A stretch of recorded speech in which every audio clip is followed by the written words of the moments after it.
In core design, we will look at how do you get the core body and the core print, and how to design the core print for various considerations.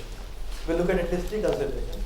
We'll look at how do you decide the core support or core print size from the point of view of stresses on the mold. Number 2, the heat transfer, and third is gas transfer. Okay. Using these 3, we will look at how different prints behave differently for these 3 considerations. So we go back to this example, and we remember we see this core print, and core print is nothing but the additional support which we need to place in the mold. And in this case, if you see there is a small bump on the core print, it's not flat end. There's a step on the core print. That is, make sure that you are not putting in the wrong direction. Usually, or a little better alignment, it doesn't rotate. So you are trying to fix all the degrees of freedom on the core. Vertical movement, side movement, and then rotational movement. So that step helps to reduce your movements. Okay. Now the core hole parameters, if you look at, and we should, whenever you look at a core again, remember our classification business. Try to classify what kind of core is that. And again, your rules of the game will be different for each of the instances.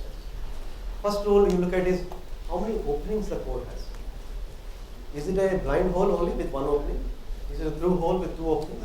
Or does it have multiple openings? Okay. First thing you look at. Number to look at is the core orientation.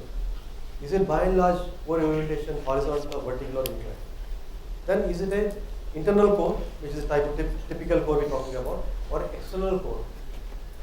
Again, if it's an undercut core, is it external undercut or internal undercut? Okay. Then additionally, is the core axis straight or curved or more complicated? Is the core section circular or rectangular or some other complicated shape? And is the cross section area remaining same or changing? Okay. Again, changing means scaling or changing altogether. So all these are different parameters of core. As you go from top to bottom of each of parameter, the core design and the core cost increases. So you have to look at how much attention to pay in each core. Yes. Now what are the parameters of a core really? If you look at a simple core like this, first of all you have to worry about diameter and length, and thereby the aspect ratio. Core L by D, which is length by diameter, is an important parameter. You do not want to have very long cores. A long L by D, a large L by D value core is bad from various points. The first point you can talk about is strength itself. More L by D, the more it is easy to break. Other things are also becoming important, we'll look at it. Orientation. Then if you have more than one core, the distance between the cores is again important. Because cores are hot bodies, because heat is going into the core but not coming out of the core. So if you have 2 cores very close to each other, the area between the core becomes very hot. So you can have, even if it's a small area between the cores, it can become a hot spot. So you should not put cores too close. The third thing you have to worry about is what is the surrounding wall thickness of the part around the core. If there is a thin core in a thick section, what's the problem? The core becomes very hot. Although silica sand has a very high melting temperature and so far, but still it gets fused with the metal. It's very difficult to clean the core. Your machining is gives some problems. So you do not want a thin core in a thick section. Okay. Now we have seen the configurations of the holes yesterday. Now we will see how do you handle for each configuration the core design. First one is easy. You have to just make the print or core support on top and bottom. Straightforward. If you have a blind hole, either from the bottom or from the side also, not a problem. You just make a print which is heavy enough, and we'll see how to design those prints. Okay. The problem starts coming in when you have a top blind hole. Because a print, if you make a print like the way other ways you have seen, how is it going to hang? It's going to fall down. I mean, the friction is not enough to support it hanging in the air, okay, until at least the metal is poured. So you need to make the print larger than the casting all the way. So you need a much bigger print for a top blind hole. Okay. What about the bottom blind hole? It looks very small, innocent there, but you know it's undercut. Okay. And you make a print. That print is not enough because the print itself creates undercut now in the casting. So you need to extend the print all the way to the parting line. So the top blind hole and an undercut, which is away from the parting line, Both of these create additional complications for the core printing. But this is by and large the configuration of force and configuration of the print spaces. Now I'll just show you some real life examples of force in the print. So if you see the example, the hole is colored in yellow and you're extracting the whole body on the top. On the bottom you see the body is converted into a solid shape and then you're adding the prints to that. And the last picture here shows how the core will look like in the part model. I mean what is part model here will actually become liquid metal later in the model. This is a little more complicated hole where your hole is going around, the whole axis is no longer straight or not even curved, it is actually complicated curve. The whole cross-section area also is changing as you go along. Okay, I'm talking about the main core here. And that creates a problem for the core print support. This core is likely to shake in the mold, have buoyancy force, distort and things like that. So you need to make the core of a very rigid material. This is even more complicated because the core print cross-section is initially one cross-section, finally one cross-section, in between is splitting into two cross-sections. Cross-section itself is not changing, although axis is by and large horizontal, but the area is where it's getting complicated. And how do you design the core print for this? Print design itself is easy. The core body is what is more complicated. And we said that distance between two cores should be, significantly and same. But you see, core itself has two elements, and though they may be very close to each other, and that can create a hotspot inside the core itself, depending on the metal type and point temperature and so on. Sometimes we have no choice here. The design itself is like that. Foundries have to make it. What designers don't realize it can create a lot of hassles for the foundry. And part of the thing we are learning in this course is how to make them more compact. Now let's look at some of the very basic ways by which we can design good prints. The first one is simply the core balance. Okay? If you are talking about a horizontal overhanging core with one opening only, when you place the core in the mold, the core should not topple down. Although some friction is there, ideally you should match the weight. So core body weight, which is the main hole shape, solid shape of corresponding to the hole, that should be equal to the print weight. And that's easy to do that. Easiest way to, of course, take the same diameter and same length. So if this core diameter is D, core length is L, you can have print diameter as D and print diameter as L. Except that may need a bigger mold box.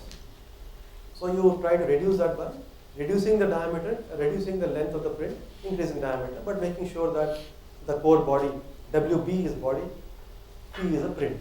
Body means the main part of the core which is in the part. We are making the equal. This is straightforward, easy. Now we will have one complication. When the metal actually fills the mold, okay, it experiences buoyancy force. Buoyancy force of the metal.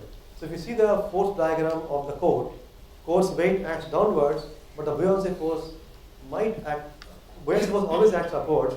The net resultant force could be either up or down. Depends on the metal. If you have a big core and it's aluminum metal, it could be, the net resultant force could be down. Or if you have a small core and it's a steel, where buoyancy force is much more, it could be acting up. So let's assume it is acting up, okay, in this case.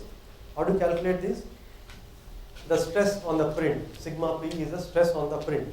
The core itself is usually made up of more stronger materials, but your core, your green sand, which may not be so strong, it may get crushed a little bit, but it's bad enough to change the position of the core in the mold, and you get a misaligned hole, which is not a good idea. So let's look at the stress on the print in the mold. How do you calculate that? Stress is equal to B is buoyancy force, W is weight of the core. Okay. Divided by, it's a simply supported core, so it's two sides. So on each side you have by 2, and the stress is your projected area of the print. So print length into print diameter. Okay. So if you do that, you can calculate your stress on the print, and the stress on the print is more than the compressive strength of the green sand bone. You know it is going to get misaligned, or mold is going to get crushed. This is okay. Now we will look at the heat transfer part. Now you know core is surrounded on all sides by metal, and the heat is coming from the metal into the core body. The only way it can go out is from the core print. So bigger the core print, usually it is better. Okay. And how do you improve the heat flow from the core? Is there any? One is venting, but if you put a chill through the core print, it's like a national highway or international highway. Because sand is never very conductive. You put a steel or a copper rod into the print, and if you have problems, supposing you have blowholes around the core, or supposing you have, let us say, core is getting fused, core sand fusion is happening during machining, observing that. One way to cool the core faster is by putting a small chill. You can say chill in the core body. You can put a chill all the way through to the core or even in the print. That's also not bad. And one important thing you have to worry about is the core fitting in the mold has to be tight.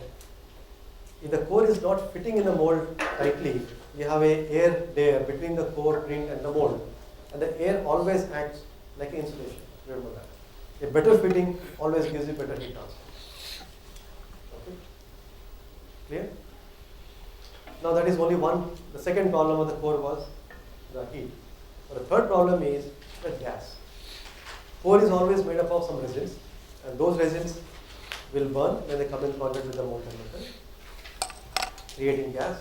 And that gas, if it goes into the metal, you have a problem because you get porosity and glow. You want the gas actually to escape. So now what you said, we can put a hole through the print. And a hole is again an international highway. It is much better than having porosity in the core, which is very tortuous path. Here is a clean, nice path for the gas to escape. Okay. Again, here one more. I should mention one more complication that if you don't have this hole in the core, suppose you're relying on the print itself to provide you the gas transfer. The question comes again: is a loosely fitting core better or a tightly fitting core better? Loosely fitting. Tightly. So you have two answers. So practical people, you have theoretical people. So can you tell me why you think loosely means okay? You have some air gap pocket here, and then it is it's an easy path. That's what we are thinking here. It should be tightly fitting. The reason is answer is correct. Tightly fitting cores have better heat transfer, a better gas transfer than a loosely fitting core. But the reason is something different. If you are loosely fitting core, what happens is easily air gap is there. It's a loosely fitting core, but the air gap, the metal flows into the air gap, so it's like you're sealing off it. You're sealing off the passage. That is bad. So a tightly fitting core is good from both points, both from your heat transfer point of view and gas transfer point of view. Okay? We can have one more option of having the chill and the hole. That is your assignment. Oh.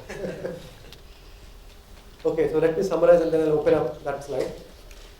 So what we learned now was that cores are required for creating your definitely through holes, some of the long blind holes, and definitely under. Okay. And the different core parameters and configurations we have looked at, and how to design the cores for those configurations. Okay. And the core print itself we have looked at, designed for 4 considerations: weight balance, your pressure on the mold, third is your heat transfer and gas transfer. Okay.